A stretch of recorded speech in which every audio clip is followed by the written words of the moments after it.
Yeah. We are back. The Shit's podcast. So we're either shooting the shit, starting some shit, picking up where the shit left off. Yeah. I'm your boy Monsoon's the coolest cat you heard thus far. And I'm Bubba Ball, one of the dreads you will not catch at the mall unless it's a motherfucking goddamn outlet mall where the deals live, baby. Hey, yo, to this very special guest to the podcast this week. Yo, my man got a very melodic voice, man. Ain't gonna hit y'all with some of his tunes, man. He gonna pick his brain. He gonna let y'all know how he thinking. Y'all make some noise for the one and only Chris K. Shout outs, love to be here. Yeah. Yo, before we go any further, I got to get some shouts out to some people that's very important, you know what I'm saying, doing big shit. Yo, shout outs to my Radio Chicago on the Support District Radio Network. Y'all can catch us on that every Thursday, 9 p.m. to 11 p.m., playing all that dope-ass shit. Play everything. And then also, check out the Chicago Clubhouse Network. They got a lot of dope podcasts on there, sports podcasts. That's dope podcast. We on there, so it's a lot of informative shit, a lot of entertaining podcasts. So y'all make sure y'all check out. I know, right? And then y'all make sure y'all check out the website www.theshitspodcast.com. And independent artists, send those MP3s in to dopemusicsshits@gmail.com.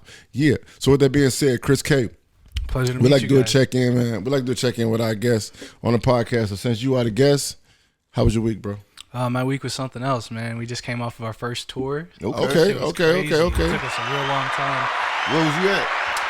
Oh shit! It was honestly more of like a mini Midwest tour. We went around the lake, like around Chicago, Gary, up through Milwaukee, up to the UP, back around, out west a little bit to Denver, Colorado Springs, and then, yeah, here we are back. I've been on the road for the last month, and I'm fucking tired. That's dope as shit. Yeah. Congratulations. Thank y'all for having me, and yo, like I appreciate you. Like my bad on being late on that. You just can't miss the traffic with a drive like that. They don't know you late.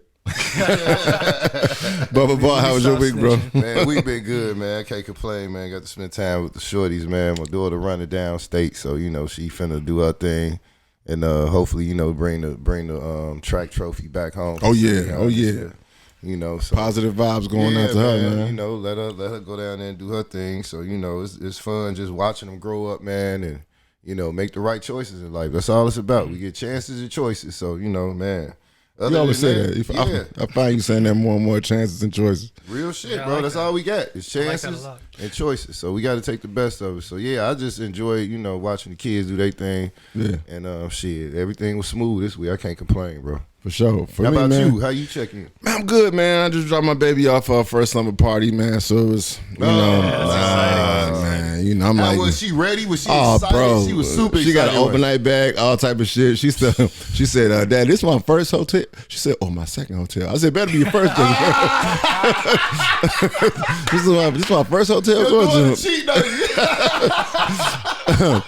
But she was happy, man. Like it was good to see her, man. That excited. She had a little overnight bag and little friends and stuff. So you know, but she's 7.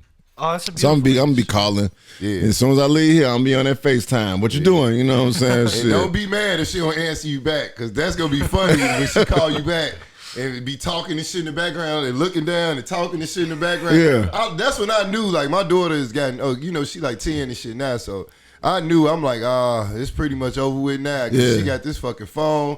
She called me and asked me a question and say, okay, Dad, I love you. Hang up. Real quick. So, dude, when I dropped off, man, we was about to go up on the elevator. And so it was a family on the elevator. So it opened up and this little kid got off, right? Mm-hmm. So he get off the elevator. So I hear the father saying to him, like, he called him, they said his name was Billy. He like, Billy. So the little motherfucker just staring. He like staring off in the wind and shit. So the father's like, Billy. So I told my daughter, I said, hey, move back. You know what I'm saying? Because you don't know what's going on with Shorty. So the little kid finally answered. He said, well, what are you doing? He said, this is not our floor. We're not getting off here. So the kid said, yeah, I just seen something over there. I wanted to go check it out. So the dad was like, so you gonna stay on this floor, right? So he said, yeah. So the elevator closed, the little kid walked off. And I told my daughter, I said, stay away from him. I mean, I was serious. I said, stay away from him. So she said, Dad, that's racist. I said, no, I'm not saying it. I wasn't saying it because he was white. I was like, did you see how Billy was white? He was white. It was like, I was like, did you see how like unfocused and distracted you. I said, man, stay away from him. Anyway, but before we get into this interview with Chris K, I do want to talk about this because I saw the shit on the news, and I thought it was so fucking interesting because people have made such a huge deal about the fucking vaccine and the mandate, and I just seen that Kyrie Irving is cleared to play for the motherfucking Nets. Finally. For the Nets. So let me ask, I mean, even though I'm very happy that dude stood his ground, and you know what I'm saying, my question is, so it ain't that important no more? You know what I'm saying? Well, what it is not fucking working. So like, I mean, I it ain't even that it's not working. It's the fact that other players are allowed to come in from other states and teams and play that aren't vaccinated. Yeah. I think it went deeper than that. From what I hear, he was able to play in other cities and states, but just not New York. So other teams were allowed to come in, and everybody wasn't. You understand what I'm saying? But what I heard was, and I got to do the full research on it. It has something to do with the Mets. It has something to do with the Mets and the Yankees.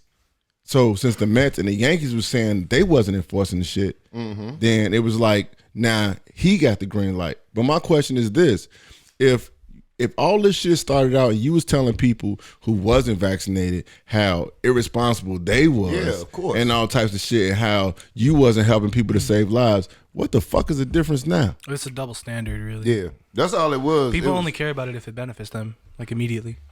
And not to mention that motherfucking Brooklyn is in the eighth spot, and they want to try to move the fuck up. You know, come on, man. Like now, you want Kyrie to come back in. Now he can play at home. Now he can play at home. You know what I'm saying? Clearly out of fucking playoff contention. Well, I mean, they in there, but I mean, bro, they can fall out of it. He just scored like 40 some odd points. KD just scored close to 40 points. Together they had almost 90 points, and they still lost to Memphis, and Ja Morant wasn't there. Really? Yes, nigga. Recently, like it's over for them. Kyrie. No, they got the eighth. They got the eighth spot, bro. Bro, I'm telling you. Listen to me. I hope they able to continue and get some well needed wins, because right now in the state that they are, look, Harden just went down. Harden is hurt again. But Harden playing with the Sixers though. So that's what I'm saying. So you gotta think, like, everybody is looking at these teams that get these small minor additions, right? And they think that, oh, Philly's automatically gonna be no.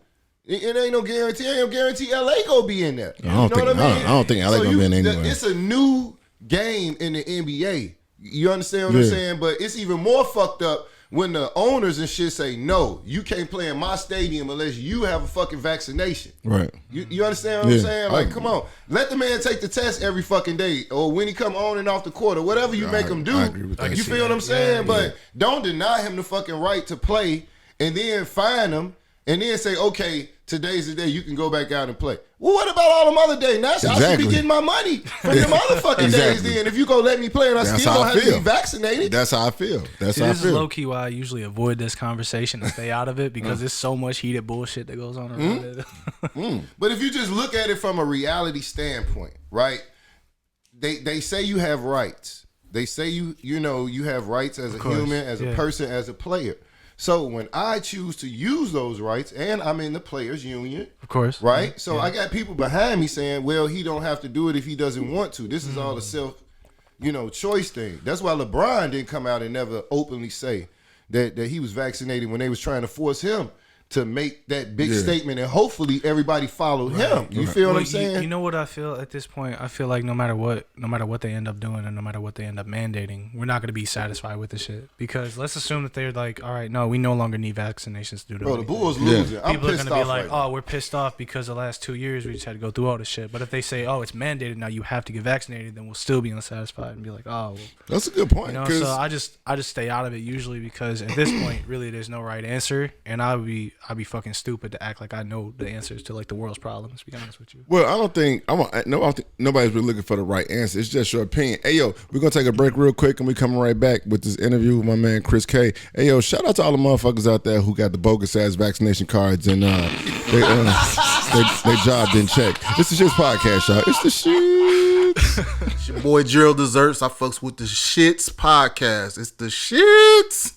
Yeah. We are back at the S.H.I.T.S podcast, man. We got here with the phenomenal Chris K, man. We about to pick his brain, man. Thanks for stopping through and kicking it with us. Yeah. So my first question to you, man, is this. You know, I always got to ask this question. Where you from, Yes, bro? sir. I'm actually born and raised right here in Chicago. Okay. What part? I mean, we moved around a whole lot when I was younger, but the last place that I stayed, I graduated high school out in the suburbs. We stayed a little bit up on the north side, a little bit on the west side, and then the southwest suburbs around like Schaumburg is where I Okay. Yeah. So how? I guess my question is, how did it feel to go from the west side to Schaumburg? I mean, to be honest with you, I was so young at the time that realistically, I didn't matter? really like. Yeah, it didn't really matter. You know, I had friends wherever the fuck I went. So I'm sorry, Matt. Matt cuss on the No, podcast? yeah. All right, sweet, yeah. I No, I mean, had you from the west side. You might as well catch Like, we moved around a little bit when I was younger, and then that got me like the itch to continue to like travel and go around and stuff. Because I don't like sitting in the same place. I feel like I become complacent if I do. Oh yeah. Okay. So- So let me ask you that question then. Yo, what's up? What's wrong? What is wrong with? I'm not saying that it's something good about it or something bad about it, but what's wrong with being complacent? What's wrong with being complacent is you stop yourself from growing. I mean, that's, kind of, it just lies in the definition of being complacent, in my opinion. But I mean, I think there's two ways that you can go about life. You can do it either slowly dying or living. And so, Hold on. Wait, wrong one. Wrong one. That's the one right there. Okay. All right. Okay, dropping gems on Buddha them. shit. But yeah, that's what I really dig about that. That's an excellent question. But, I mean, a lot of people honestly end up becoming complacent. I don't think they even realize it until it's too late because you get real comfortable in doing the same thing that you That's what always complacency do. is, though, ain't it? Like a comfort zone, a major Yeah, comfort but zone. it's a dangerous comfort zone. Yeah. You know, I think there's a difference between being comfortable because you achieved what you said you wanted to achieve and now it's time to kick back versus I just don't have any goals so I can never fail because I never achieved, you know? So so you saying basically, if your goal is to be the fucking mayor of the city, Yeah. and you the mayor of the city, and you feel like shit, I've been the mayor of the city for 30 years. There's nothing wrong with being complacent with that because Just be a this good mayor at that point. this is my goal. But it's like I don't want to be complacent just being an alley mechanic.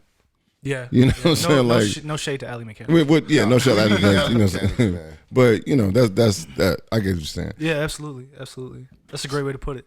So with the music, when did you develop your passion for music? I love these questions, man. I was thinking about this on the way They here. get harder. Oh shit. I developed my passion for me. You know, that's a complex question, but I could break it down into tiers. I picked up my first guitar when I was 6-7 years old. Oh, I fell in love with the idea of just like figuring it out. It was left-handed or right-handed? I'm right-handed. Okay. Yeah. Okay. So like I love it because it was like figuring out a puzzle. It was like figuring out a Rubik's cube, except the main difference there was the end result was always different. Okay. It was never just the same. And so I picked up multiple instruments at that point and continued fucking around with it through high school. Hey, And so what then, all do you play? I think I play 5 instruments: the guitar, the bass, which I'll consider a half one, the drums, piano, Oh shit. violin, and then I've been getting a little heavier into like mixing and recording and shit. I would consider all that just one collective instrument. Yeah. because you gotta learn how to work that shit. Yeah. So I mean, that's definitely good to be able to play 5 instruments Man, and it's be good able to record. play one fucking instrument good. He just said the piano and the violin. He said the You know how violin, that's hard what got it is me. to play the violin. What got you to say I want to try the violin? Or were you given to it in music class or something? My love for the guitar originally, because I had a friend a long time ago. I ended up at his birthday party when I was like 6 or 7 years old, and he unwrapped this like dope ass like Fender, and I love the way that it looked. I was like, oh, that's some rock star shit. Yeah, definitely. And so Not the violin though, but go ahead.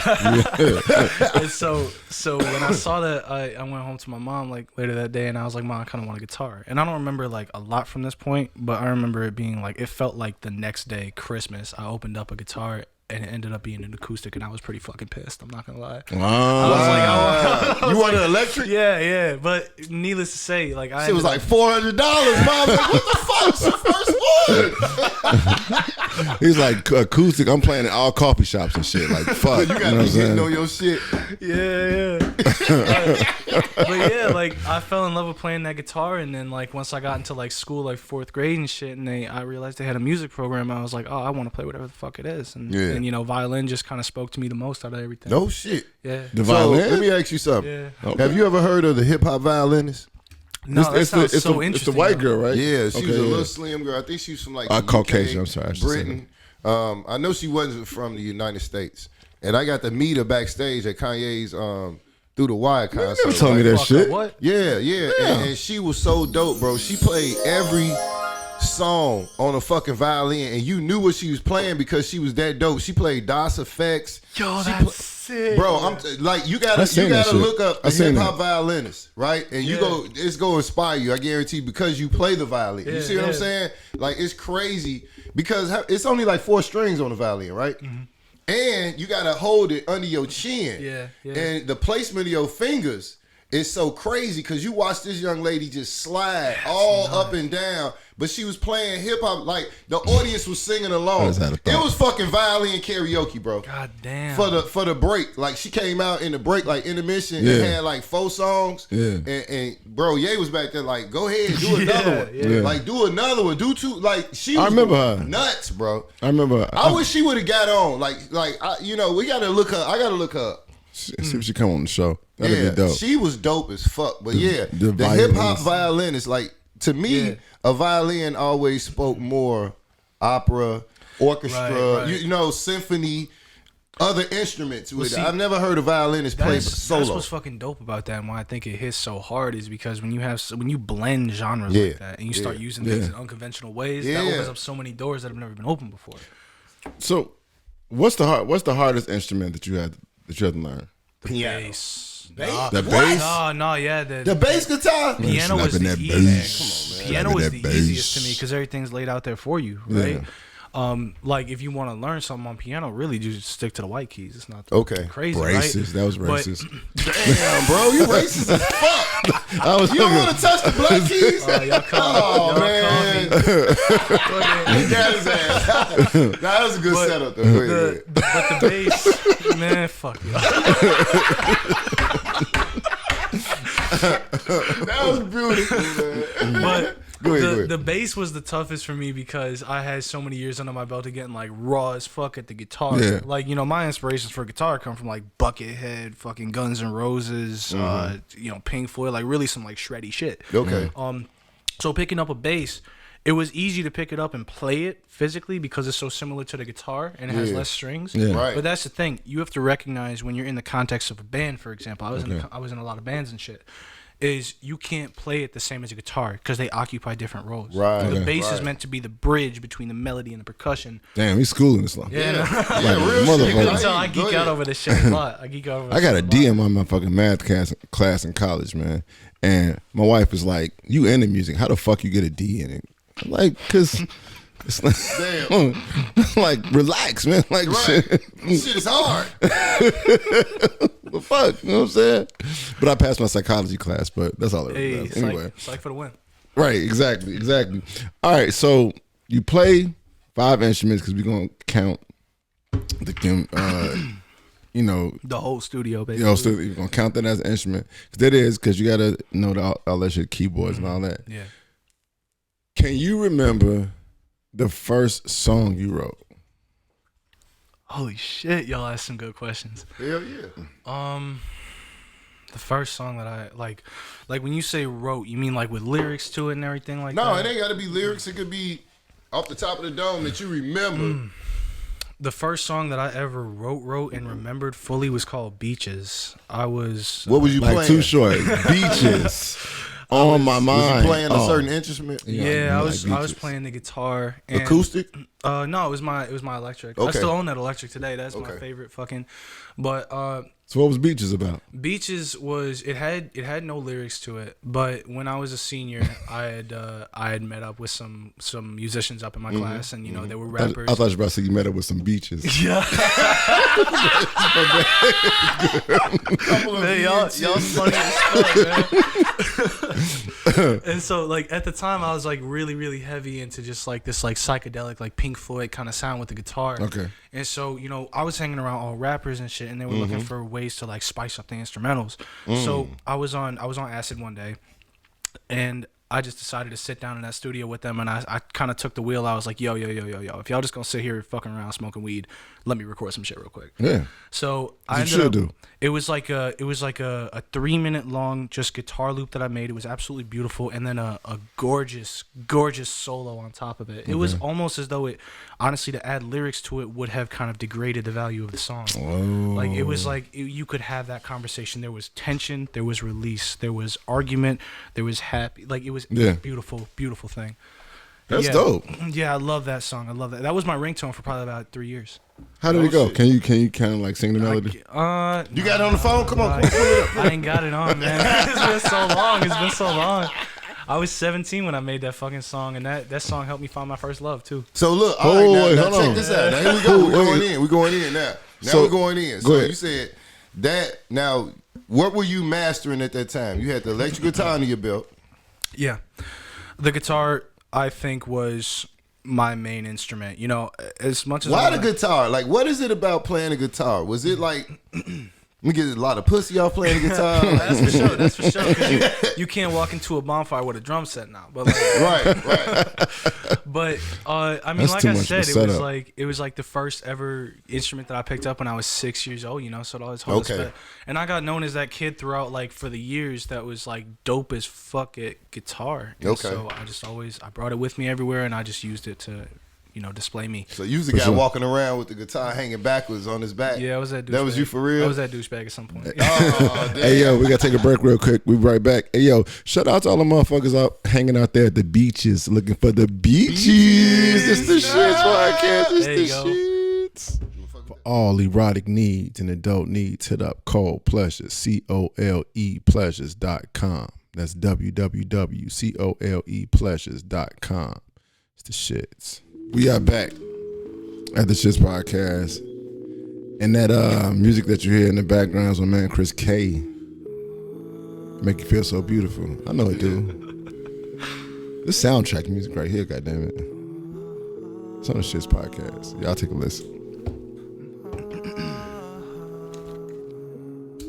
I had a dream on Friday night, went straight to Neverland. Kept reminiscing, felt like we were 17 again. Shit had me choking on the words that I ain't never said. Can't wash it down, the glass is empty, I'm a pessimist. Half an empty room filled with the issues that I represent. Pull out a stitch to feel emotion every now and then. Don't miss the pain, the wound is just the final sentiment. Help me go back to conversations that was intimate. All the whiskey got me spinning. Okay. How'd I get a girl that don't believe in no possessions? I like that. Yeah. Thank you. Should make you want to hug somebody. Right. Like real nigga. Yeah. That's my man Chris K. Tell everybody what the name of that joint was, man. That's an unreleased song that'd be coming out in a little bit. That's called Whiskey Confessions. Oh. Okay. So is that your drink of choice? Whiskey, it depends if it's there, but yeah, it's something classy about a glass of whiskey. Really? Yeah. I thought you were about to say wine, but you said. You know, I'm sitting here fucking chugging a Four Loko right now. Yeah, I seen when you brought that in. I didn't want to judge you. I didn't want to judge you. Why everybody judges Four Loko, man? It gets you there. Like, some fat beaches. You some fat beaches. You definitely gonna get the beaches with that shit. Yeah. Like, for real. Whiskey Confessions. I wrote that about a week ago, and we got that shit recorded like real fast. What came behind Whiskey Confessions? How'd that come about? That's crazy, man. It's the weirdest song that that I've sound ever made. like some shit. Like you about to say some shit. Whiskey and had a hell of a night. Yeah, like you about to. We was woke up with 2 chicks and a cold sore. So This nigga said big cold fucking sore. bump on your lip. man, what kind of greasy shit you She be? was fucking right in your face. She was face smashing. Well, we was up north. We was in the Upper Peninsula of Michigan, and it's just absolute like beauty up there. It's like it's woods. Okay. It's winter like 9 months of the year, and we had just finished up a show, and my manager, producer, and I in North decided we're gonna lock ourselves in for 4 days. Okay. We're gonna fucking record. Period. For 4 days. 4 days straight. Make sure y'all have food, water, booze, everything. And we beaches. left only for that. We never left for anything else. Necessities. And so I don't know what happened, but like that song, we recorded a whole bunch of shit, but that song spoke to me because you'll notice this a lot in the music. That's a weird song to me because I typically do not get on some emotional shit. I have a lot of songs that I consider throwaways that a lot of people are like, oh, I gotta have that, but like I would never release it because I don't like to make myself vulnerable to music. Why not? I see how people use ammunition against motherfuckers. I mean, it ain't like you said you sucked 3 dicks. But like my night prime example. Sucking it. No, you didn't say nothing like that, nigga. My prime example of that though is I remember when Lil Uzi was supposed to drop Eternal to Take right before COVID had hit. Yeah. He made a post on Twitter and he was like, "Hey, I'm sorry it hasn't come. My grandma just passed away." And the top fucking comment for those Twitter comments was, "We don't fucking care. Just drop Eternal to Take." Oh, because them bastards. Yeah, absolutely. Those are absolute bastards. See, here's my take on that though.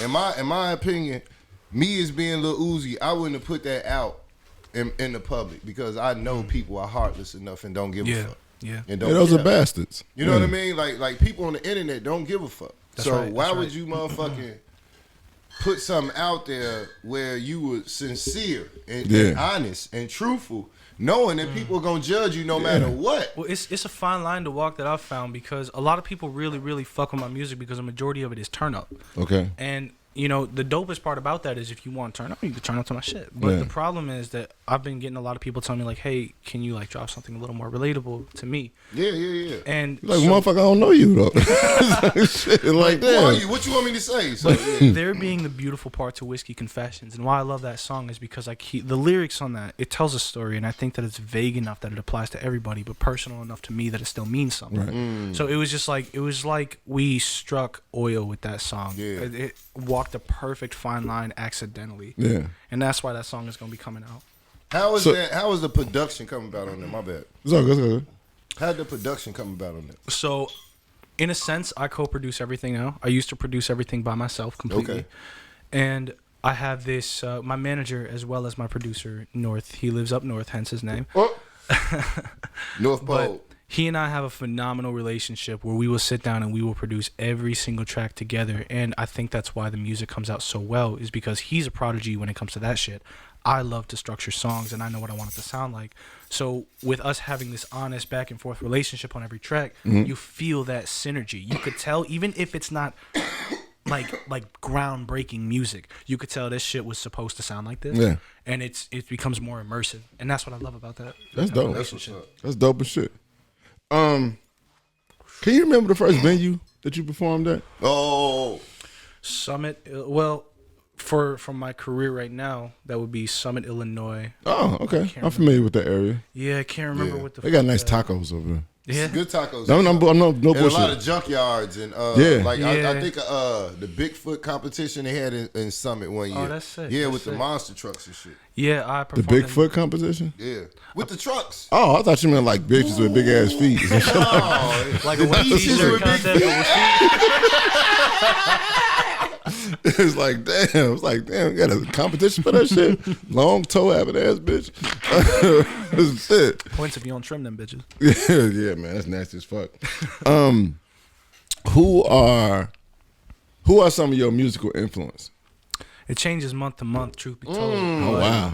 But the ones that kind of stick around for sure, Jimi Hendrix. come on with it. That's what okay. I'm talking about. Always. That's what I'm talking about. I was about to get to some hard questions now. Where do you give me your top 5? Cause see, you gave yourself away. You said you like guitar, so we going guitar. Top 5 Guitarist. Ooh. Guitar. Hitting you. I'm Hitting talking. you. Damn. I'm talking. Slapping And the now bass. look. I'm gonna be fair, cause we getting fucked up, and you on the Four Loco. Yeah, he got the Four Loko. So no order. I ain't seen that shit since I went to Wisconsin. No Dells. order, no order. You ain't got to go 5 to 1 or 1 to 5. You could just give me your top 5 that you know come to your head. I'm gonna throw some curveballs. I'm gonna put some people on, and it's gonna get real weird in this bitch. Okay. Well, I'll name off the easy ones. Jimi Hendrix for sure. I think he exhibited an incredible amount of emotion in his music, in the same way that Kanye does his shit. The veil between what he wants to convey and what he plays is so fucking thin that you can feel it with no words. So Jimi Hendrix, I think Buckethead is phenomenal based off of his work ethic. Buckethead is, I don't know his actual name. I think it's Brian something, but he was. I know a chick named Buckethead. I know a chick named Buckethead, but that's all that story. He was with Guns N' Roses for a couple years. But Buckethead is a solo artist, and what amazed me about him was not only his technical ability on guitar, but he has these things called pikes. They're basically albums where they're all instrumental guitars, and he puts out one per fucking week. Imagine putting out an album per fucking week.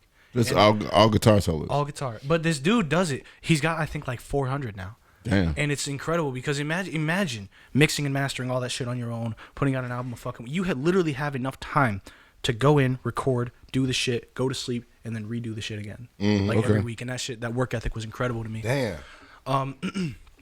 I gotta say, Now we I on don't 3. know the name for the Led Zeppelin guitarist, but shit, damn. Jimmy Page maybe. Is it Jimmy It's gotta be Page? Jimmy Page, right? It might be. Yeah, I don't know. Yeah, you know. Yeah. That guy was It's fucking Jimmy. insane. I love that dude. I love that dude. Fuck man, because now I'm about to hit 6. But let me move on. There's this really really unknown guy, not even unknown. This math rocker named Tosin Abasi. This dude pioneered a way of creating, of moving the bass and the guitar into the same instrument. He's got his own 8-string guitar, and what he does is he plays the slap bass while playing the lead guitar at the same time, and his band and his leader. Oh my god, strings? it's fucking amazing. Yeah, it's fucking amazing. Damn. And that inspired me to play like a little more slap guitar. And then I'm gonna say the lead guitarist both the guitarists for Metallica. I think they do a really really nice job. Chris something, and then I'm really drunk right now, and then James something. I thought you was about to say Flea. Hey, yo, shout out to all the motherfuckers out there that's drinking on Four Loko and no, it's just this motherfucker right here. Hey, yo, it's the Shit Podcast, y'all. It's the shit. Ever Evolved is a community of content creators leading the Chicago scene to new heights. Their most recent release, League Champs Volume 1, displays the versatility within the camp and its close associates. Yeah, we are back at the Shiz Podcast, and we are kicking it with Chris K. And then y'all just listen to these tunes, man, and vibe out. Cause I'm a modern day Hendrix. I don't blend in, you know I don't mess with you motherfuckers. Because you only make tension. My nights long, make you never wanna end it. Jimmy Vibe, they all just in my life, cause I'm the shit now. Cause now I wake up every morning, dick a bitch down. Hey, so pay attention and write my name down. My story's never ending. Hey, making a name, do anything. Yeah. That's my man Chris K with that motherfucking record right there. Tell the people the name of the record is, bro. The name of that record is Jimmy Vibes. Jimmy Vibes. Okay, so let me ask you this. So I know you said something earlier. You speaking earlier about Jimi Hendrix. Yeah. What kind of vibes do you get? What kind of vibes do you get when you listen to Jimi Hendrix music? The go fuck yourself vibes. Oh, I'm like, okay. so why did you get that? I get that because I said this in an interview a while back, and I really love the way that I was able to communicate this.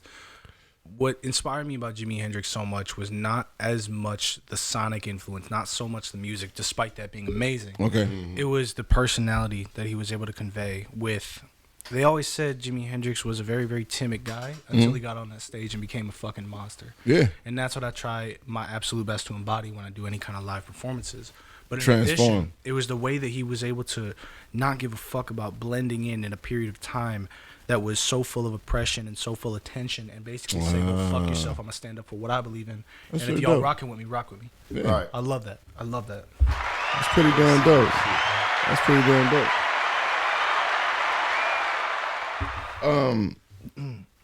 What instrument that you don't know how to play right now That you want to learn. that you want to learn how Oh, to you play? that's the questions, man. Oh shit. I thought something fell. Right, it sounded like some Nah, shit. he was on beat too. The fuck? Oh, God. I want to say there's 2 instruments. They're very, very weird instruments, but they're both Eastern instruments. The Hong drum. Oh, that's what they call me. Yeah. Hey, I walk in the room, they like, that guy hangs dog. My bad. I'm hanging dog around this It's too bitch. early for that shit, y'all. I said, oh, my God, keep on. Go ahead, my bad. Shit. Oh, fucking beautiful. Good shit, man. Cool for that. Hanging dog. It's That's an Eastern instrument. It's a steel drum that you play in your lap, and it's got this beautiful resonating tone to it. And then the other one being the Kyoto, which is I've heard of that. Yeah, Okay, I've heard of that. I've heard of that. Japanese? Yes, sir. Okay, Yes, sir. okay. The main instrument in Whiskey Confessions is a Kyoto. That's Okay. why I just love that fucking vibe, man. Yeah. Damn. Hey, I guarantee if you say that name at least 3 more times, somebody gonna name their kid that. I guarantee. Yeah. That's a dope ass name. Yeah, see- Kyoto! I was like, what, Whiskey Confessions? Who stole that car? Kyoto. Kyoto stole the motherfucking car. Shit. But Your ass little draft. The Eastern instruments, I like them so much because they fit into things in such a weird and unconventional way. I love to push the boundary for that kind of shit. Yeah. Like, could you imagine if like that's what Whiskey Confessions was? Could you imagine if you incorporated Japanese in hip hop? Didn't you do that with Jen? Oh shit. I'm sorry. When did you, wasn't he Japanese? I'm sorry. The rapper or whatever. Oh shit. I'm sorry. I'm not trying. Fuck it. No, you good. He was Japanese. No, Jen was Japanese, bro. Yeah, Jen. Yeah, Jen was Japanese. But go ahead, though. Yeah, you're right. I mean, I think it would be very interesting. And I think that, I mean, now that you say it, I'm pretty sure it's a lot of international hip hop, you know what I'm saying, that we probably just don't hear. You know what I'm saying? That's right. Another hard question.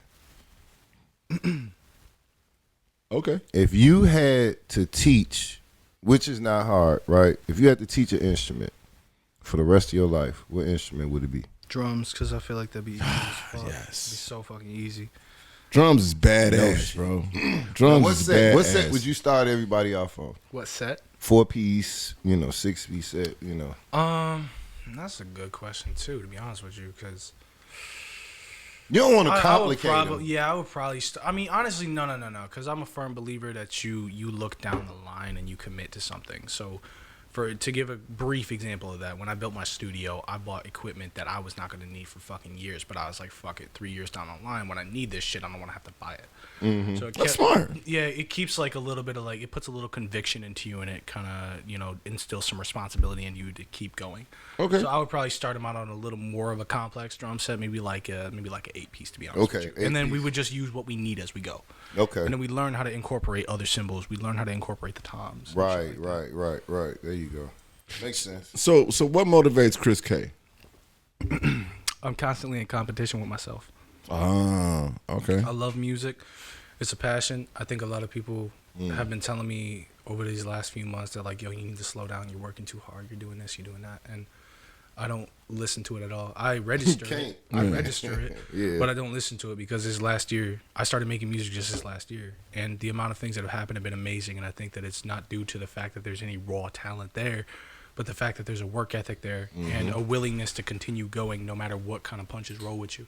Right. So I do not like putting out a song if I feel like it's a step backward. And that's kind of why I think two things. Number one, I think that's why we don't release like week to week, because I would never consider myself a rapper. And I notice a lot of people are now starting to pull that title with me as well. Like I got introduced in Athens, Ohio several weeks back, and this dude was like, this guy's not a rapper. He's not a singer. He's a pure fucking artist. He's got his sound locked in. And I was like, I know this nigga ain't talking about me. Right. But He's looking behind him. He's like, what about you? It's about Kyoto. yeah, so I'm constantly in competition with myself, and I think that's what continues to motivate me. It's the fact that I never want to put out anything that sounds the same, and I don't want to put out anything that feels like I'm taking a step backward.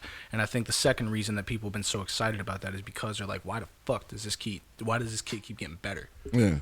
And So what do you want to be introduced as? Kyoto. Oh, crack. You're stuck on this. My shit is hard, yo. What would you like? Cause see, me myself, I wouldn't want to be in a box. Cause you can rap, right? You can sing. Thank you. So what would you like to be introduced to a crowd that maybe doesn't know you? This might be your first time. You know what I mean, on the stage. What would you like us to introduce you as? You see what I'm saying? The truth is, See? I don't have an answer to that. I knew it because you can't fucking put yourself in a circle or a fucking box. Well, yeah, because what it is a lot you of not artists, one of them. A lot of artists like that shit, though. What they like is they like to say, like, oh, I'm not this and I'm not that. I'm not a rapper. But the truth is, like, you got, like, 75 rap songs and 2 songs that are alternative. Right. Thank you. So what the fuck are you? You know what I mean? Yeah. Well, what I say usually, you have to take a step back from certain things and separate your ego from the art. So what I allow everybody else to decide what the fuck I am. Okay. And if people want to, if people want to listen to, on that one. well, like if people want to listen to my shit and call it rap, that's fine. Call it rap. But all you need to know is that I'm gonna put out shit that sounds like Chris K and only Chris K. Yep. Originality. There we go. Good shit. Very good shit. So you spoke earlier. You said that you buy equipment that you feel like you wouldn't use like 3 years down the line, right? Yeah. So let me ask you this question: what do you see yourself in 3 years? Another hard question. Lollapalooza. Lalo, Chicago Lala, yeah. On tour with people. Well, you know, this is like. You know where I see you? With Tyler, the fucking Creator.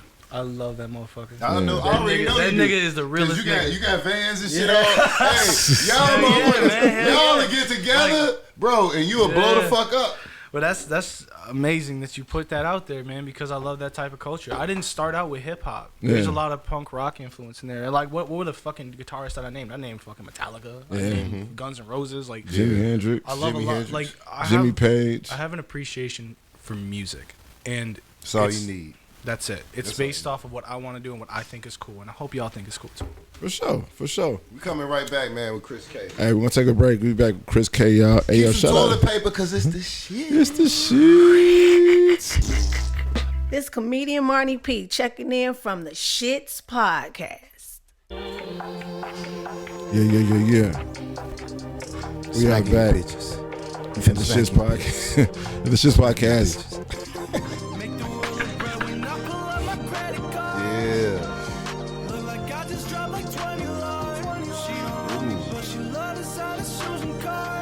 Okay.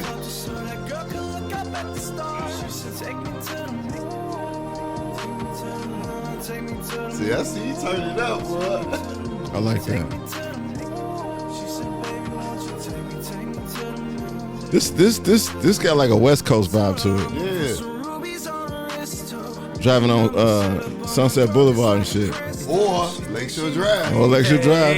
But I ain't gonna lie to you. I'm gonna go with Sunset Boulevard on this one. Sunset is way better than top down. Drop top something, yeah. Playing my Kyoto. I'm in the drop top Kyoto, you know. I got the Bugatti behind me. The what? The Bugatti. Yeah. That's my man Chris K, man. Tell the people what the name of that joint was, bro. That song is Luna. It just dropped a few weeks ago. It's a beautiful song about taking you to the moon. So you now how you gonna take him to the moon, bro? You in the car and you playing that song, you know, you looking over at her and shit, she turned up, whatever, you like, yeah, I'm finna tear that ass. That's what I'm thinking, taking her to the moon, because it's one of the vibes that she can feel, you can just sit there and be cool with. Yeah, you know, you can turn up mildly. She gonna turn up like, hey, y'all just left the club. I like you know. that you hit it with the honey pack. I love that y'all feel that, Yeah, bro. I love The that. honey pack is definitely in effect. I didn't already took the honey pack before we hit the club, so I'm 3-4 hours in on the honey pack. I'm just waiting. So, what was the mindset behind that joint right there? Y'all are on point. Appreciate The whole it. time when I was making that song, the vision that I had in my head was in my drop top, and we was just riding down the highway, and you know, there's a bar in there where I say, I'll take you up to the north and make you see the light. Okay. And you know, when I used to live up north in the Upper Peninsula in Marquette, where it's nothing but woods for hundreds of miles around, you could actually see the stars in the northern lights and shit. Okay. I just imagine having a woman nearby where we can ride around and turn up at 3 o'clock in the morning like we really shouldn't be, and just enjoy the ambiance of it all. And that's really romantic, man. Well, At 3 o'clock in the morning, let me go ahead. It is in a sense, because Luna is a song in short terms about a woman that can never love you as much as she falls in love with experiences and material possessions. Hold on, bro. Slow down, bro. Say that shit again, man. That's 70% of women. You just talked about 70%. Trying to get Lunar. That's a song for the fellas, y'all. Hey, grab Luna. Say that shit again, bro. Say that shit again. Luna man. is a song about a woman that can never love you as much as she loves material possessions and experiences. So the term "take me to the moon" is essentially saying that you could take her to the moon and back, and she'll still want more. Yeah. She'll never be satisfied. And it's beautiful. Like the lyrics, man, like make the world look bright when I pull out my credit card. I look like I just dropped like 20 large. She don't love me, but she love designer shoes and cars. Wow. Drop that top just so that girl could look up at the stars. Take me to the moon. It's a beautiful. Give me that head, baby. Give me that top. I just dropped that bag on you. What a lot of women have been loving that song mainly because it's not your typical raunchy song about sex. It's about everything around sex. Right. You know? And it can He just lead up kissed to around sex. it. That's what they say. He just kissed You around just trying it. to take her to the moon so she can give you the best time of your life. You're capable of doing that shit. You feel me? So boom, it ain't tricking if you got it ass song. You know what I mean? Like get ready, baby. I'm finna get your ass together. I'll tell you, one of the dumbest and the best purchases I've ever made was getting a drop top Mustang. Yeah. Man, like the insurance song, Yeah, it bitch, was but high. don't get me wrong, but like the fucking amenities. experiences that come with it, it's like fucking, it's euphoric. Yeah, It's beautiful. definitely. Unless you got a wig on. A lot of free dates. A lot of free dates. Where you come up with this shit, bro? That motherfuckers got caps on like weird. You lost every fucking cap, bro. Why you got your headphones on, girl? You know, hey, I just listen to my music. You know, I just made some new shit. You like, yeah, I'm finna take you to the moon, bitch. Drop this top. She like, ooh. I got a really nice compliment on that song when I performed out in Denver. I was with Bone Thugs, 3-6 Mafia, and Gorilla Zoe. Excuse me, no disrespect. Get the Gorilla fuck Zoe. out of here. And Really? The You was with them. compliment- Them all three Yeah. legends, man. I know, right? I was so humbled to meet them. But the compliment that I got from one of the fans out there after that song played on stage, because I unveiled it on stage, was that "Take Me to the Moon" part. He said it captivates the mind, and that's a beautiful description of that part. Yeah. I like to put those little pieces in songs where, like, you know, the songs are really dope all the way through, but there's just that one part that's ear candy that just makes you want to like fly. You know, makes you feel like you're floating. That's beautiful that you putting that in songs, because you know what? You have songs with purpose. You know what I mean? Can you break that? What do you mean? What do you mean? Well, when I say that, I say that the fact that you said that you want people to feel like they want to fly, and Right. you're singing. You have song. You have content. Actually you have have subject matter. a reaction purpose behind it. You know what I mean? That Right. you want people to feel a certain way. You want them to have a reactionary purpose Yeah. behind your music. And that's beautiful that you put that in, because you know what that takes? It takes time, patience, and a lot of fucking effort. My nigga, you said it. That shit. Come on, man. Hold on, I got you. Thank you. Real shit. There we go. I'm on top of that shit. Okay, cool, man. We're gonna get into some other shit right quick. We're gonna get into this. Yes, sir. Okay. So this is the game portion of the show, man. Oh shit. The name of this, the name of the game is called First of All, man. It's real easy. God damn it. It's real fucking easy to do, man. Don't worry. You can have it. Hey, like we tell y'all, it's only heard on the S.H.I.T.S podcast. So if you hear somebody else doing it, slap their ass, and it's real easy to do. All right, y'all. So look, you basically just give us the first thing that come to your mind, bro. You know what I'm saying? There are no wrong answers. Ain't no wrong answer. You know what I'm so saying? Not like first thing talk to come the your police. Shit, Well, I'm gonna get in trouble. no, You ain't you gonna get good. interrogated or nothing. You ready? Let's do it. Will you fuck right? All right. No. Quick, you fuck. Hold on, what the fuck? You getting My ignorant. bad. All All right, go you ahead. ready? You getting ignorant All right, over there. here we go. What's up? Quickest way to get hired. Lie. Quickest way to get musty. Workout. Quickest way to steal from Target. Backpack. Quickest way to get in shape. Stop making excuses. Damn, good one. Quickest way to get robbed. Leave your car unlocked. Quickest way to get evicted. Don't pay your rent, bro. Quickest way to get famous. Ain't no way. Damn. Oh. Quickest way to get blocked on Facebook. Say some real shit. Speak your mind. That is, y'all. That is, y'all. Hey, Real yo. shit. Shout out to my man, Chris K. That was a real drop. Bro, Shout out to my man, Chris K. you know how much stupid shit came to my mind? Yo, You was thinking like, oh, I did you only hear that. I was thinking like, yo, I can't say that. No, but you could. You can only hear that on the Shits podcast. If you hear that shit anywhere else, slap the shit out their ass. And we about to file a lawsuit because it's only here. Hey, yeah, we're going to be back and continue this conversation with my man, Chris K, y'all. It's the Shits podcast. It is the shit. slapping them hoes. Jaja Smith, Seven Heaven at gmail.com, Seven Heaven at Instagram, Seven Heaven Facebook, Jaja Smith Facebook, Jaja Smith 20 Instagram. I have the cupcakes that you need. I have the cupcakes that you want and all the flavors, any flavor that you can imagine. Chocolate chip cookies, any type of sweet treats. That's why it's Seven Sweet Treats, y'all. Mobile, if you want to call me, area code 872-225-2680. That's 872-225-2680. We are back at the Shits podcast, and we got either chilling. We back at the Shits podcast. Y'all see it, motherfucker. Y'all here. Hey, we in here, my man Chris K, y'all. AKA 4 Loco King. Call me the fifth loco. Oh, the fifth loco. There we go, y'all. Hey, yo, we having a nice time tonight, man. Y'all heard three records. Y'all heard 3 records from my man Chris K, and them motherfuckers is banging, especially that Luna joint. Going crazy. I love the way he broke. I love the way he broke that shit I know down y'all to feeling me. that Luna joint. Yeah. And that's to me, that's like some West Coast shit. Like when I'm riding some I get West that a Coast lot. I feel that, and I like it because it puts you in a good vibe. You know what I mean? So even if you got it on any coast, it's gonna put you in that West Coast. You know what I mean? Yeah. So that's great that you said that. And once again, that's proof to what you're doing.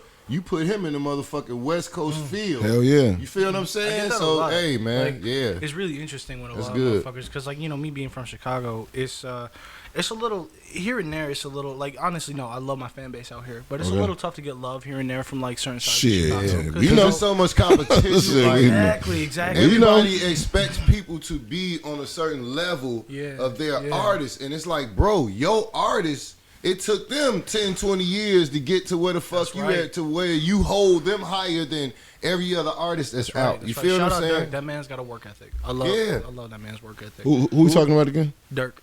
Oh yeah, Lil Durk, yeah, shout out. yeah. But Yeah. I've been told that quite a bit over this last year. Is that like, oh, your music would blow up on the West Coast? Now, who's your favorite inspiration from Chicago? Who would you give the highest Chance the Rapper. and why? Because I love Chicago. I love everything about Chicago, and I love a lot of the artists out here. You know, Lupe Fiasco was an amazing artist. Yeah, Juice WRLD definitely. was an amazing artist. Kanye, of course, is a goat. Right. But when it comes to Chance the Rapper, he was the embodiment of like, you can be from anywhere, and you can preach love, and everybody feels love. Not everybody's from the streets, Right. but everybody feels love. For sure. With that being said, yo, I turn it over to my man Bubba Ball. He about to hit y'all with that underlay for the overplay. I'm gonna piggyback right off of what Chris Kelly, Chris not K. Chris Kelly, Chris K just said. You talking about I know you talking about Chris doing crisscross? Well, yeah, I was watching some shit on Crisscross too earlier. This was funny. You add, man. You know us Gemini's a motherfucker, man. you know But I'm gonna astrology pick off shit? with what you just said about love, right? And the craziest thing about love is that love can be displayed from different people, or it can be displayed. I'm gonna say this: love can be displayed from a person that shouldn't be displaying the type of love that they are showing. And that person I'm talking about is Willie Wilson. This man just gave away $1 million in gas. Before that, I talked about last week, he gave away $200,000 of his own money, not the public's money, not, you know, taxpayers' money. He gave away $1 million of his own money. What type of person gives away $1 million in gas and also pumps it? He pumped too. He was pumping gas. Listen, Willie Wilson helped push a car in the gas station. Now, it wasn't just for a photo op because he was out there doing that shit all day for hours, right? A woman ran out of gas because she was waiting in line. For gas. For gas. For the free gas, right? Irony. He pumped her gas and told her, I'm going to give you $100. Damn. That's love, bro. Bro, quarter tank? It's love that you have enough consideration in your heart to say, well, gas prices are real high. You know, I always look out for the people. And the scariest part about what Willie Wilson does is that they still won't vote for him. We won't vote. Nigga, we won't fucking vote for him. I said they. Because it's the people that choose to vote for him that put him in. So they had excuses that I heard, and I had a lot of college educated friends, and the underlay for the overplay is this, y'all. A lot of you college educated people are some of the worst fucking people on earth, and I'm gonna tell you why. Preach, nigga. Not all of y'all, not all of you college educated people, because I got children in college, right? But some of you college educated people are some of the worst motherfuckers on earth because y'all have some of the fucking worst moral codes when it comes to making basic decisions. Bro, I want to hug you right now. That shit. And what our communities all over the fucking United States is missing is two things: loyalty and love. Right there. Right? So the people that are supposed to care about us, that we put in places to help us because they say they care about us, do nothing for us time and time again. We got to stop this shit, or if we put somebody in office, we got to stand on what we say, and we got to go to that motherfucker 50 deep, 60 deep with bricks in hand and telling some shit. No. Serious, it's got to be consequences for you taking my vote and not doing nothing for me, but you're on TV, you're with the mayor, you're getting congratulated for bringing a center in my area that's not going to help me, a high-paying taxpayer that can't keep raccoons and, you know, coyotes and shit from running through my yard because they like running on the bike paths and the railroad. Why is it always railroads, bro? Because that's how they travel. You see what I'm saying? So it's a lot of things in the neighborhood that I won't even speak on. But the communities need loyalty and love. And we need the politicians. We need all of the people, not just the artists. The artists, you guys give us the motivation to get up and go to work. You give us the motivation to keep going for our children and things that we've done in life. And we appreciate you guys. But the politicians, we need y'all to step the fuck up or get the fuck out of our way. Because I'm going to tell you something in a minute. We can't allow people to come in our neighborhoods and take over our neighborhoods that's not from our neighborhoods. So you're going to allow a problem if you allow certain shit to happen in these neighborhoods and you're not including the neighborhood. If the neighborhood is steady struggling, how are we going to watch people come in the neighborhood and prosper and they not from the fucking neighborhood? It's an oxymoron when you look like us. It's a real slap in the face when you're the same complexion as some of our children. Yeah. You're the same complexion as my son. You're the same complexion as my father. You're the same fucking complexion as my mother. You even look like my mother. You're the same height as my mother, Lori Lightfoot. Damn. You're the same height as my mother. 5'1". Right. 5 foot even. But you don't love me like my mother, Lori Lightfoot. You don't love me like my mother, Tony Perkwinkle. You don't love me like my mother, whoever. You don't love me like my father. You don't love me like, you know what I mean? You don't even care about me enough to say that at least if I pay my taxes, you're going to clean my fucking street. Right. I got to ride down the expressway that's called the Dan fucking Ryan. That's called the damn fucking Ryan because every time you ride on it, you don't know if you're going to be like, damn, this car almost hit me. Damn, this motherfucker just sideswiped me. Damn, the truck almost ran me off the road. It's the damn Ryan. It's not the Dan Ryan. It might be the goddamn Ryan tomorrow because it's Saturday. You never know what you're going to get on our expressways. That's right. So the moral of the story is love the people that are loyal to you. For sure. Ended with that. Chris K, let us know where we can find you at. What you got coming up. Talk to the people. You can find me everywhere. You can find me everywhere at Chris K Records. Facebook. What you on Facebook? Chris K Records. Everything. Okay. Anything you find music, social media, you can find me at Chris K Records. What you think about this beat? I love this man. You talking over there? Ooh, this is smooth shit. Hey man.